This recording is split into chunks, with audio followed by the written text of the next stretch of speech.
mirë, kërkojnë program të mirë, kërkojnë zgjidhjen e halleve të përditshme të tyre dhe kjo nuk ndodhi. Ali Ahmeti nuk nxori, keni parasysh, në komunën kryesore në qytet, në kryeqytet në Shkup, nxori Bujar Osmani. Bujar Osmani nuk e njeh Çajri. Bujar Osmani mund të jetë një ministër i jashtëm i mirë, mund të jetë një udhëheqës i OSV-s, ODIHR-s i mirë, mund të jetë një kandidat për president i mirë, po jo një kandidat i mirë për Çajrin, sepse Çajri ka probleme thelbësore që kanë të bëjnë me rrugë, me infrastrukturë përditshmërisë që Bujar Osmani nuk i din. Kështu që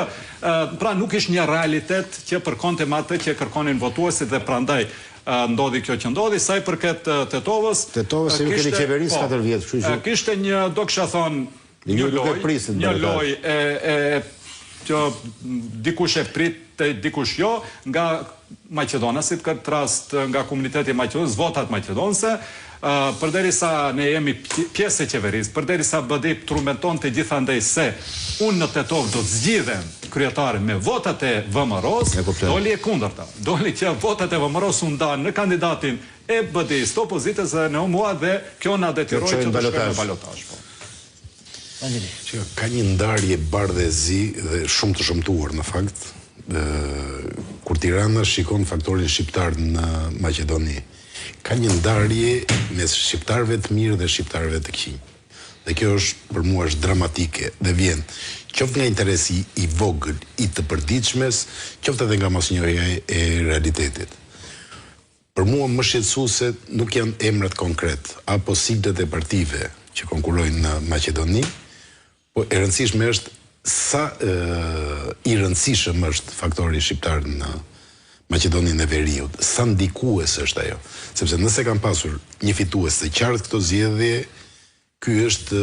kryeministri Maqedon Mickovski, i cili bëri një ripërsëritje të rezultatit të zgjedhjeve të përgjithshme të vitit të shkuar. Besoni që është kaq e vështirë çfarë i ndan shqiptarët, është kaq i madh ndeku që i ndan shqiptarët atje të ndarë në parti të ndryshme përballë maqedonasve të cilët tashmë në mënyrë edhe praktike mund të qeverisin deri dhe vetëm. Unë më shumë vlerësoj që çështja qëndron atë që shqiptarët në Maqedoninë të Veriut po ballafaqohen me një situatë kur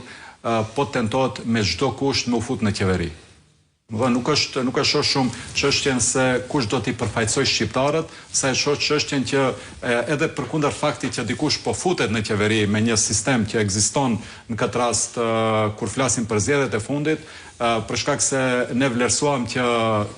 vetëm koalicioni Vlen ishte një koalicion etnik që kërkoi votën e shqiptarëve, përkrahjen e shqiptarëve dhe t'i përfaqësoi shqiptarët në qeverisje konform modelit nga marrëveshja e Ohrit e Këndej,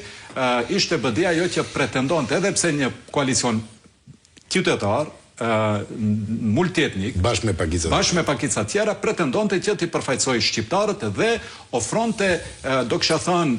kushte shumë më të ulta se atë që dakorduam ne me kryeministrin Mickovski dhe kjo ju ka ndodhur shqiptarëve edhe më herët. Po flasim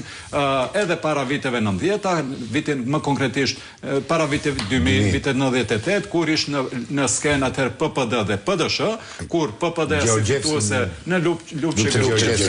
kur partia me më pak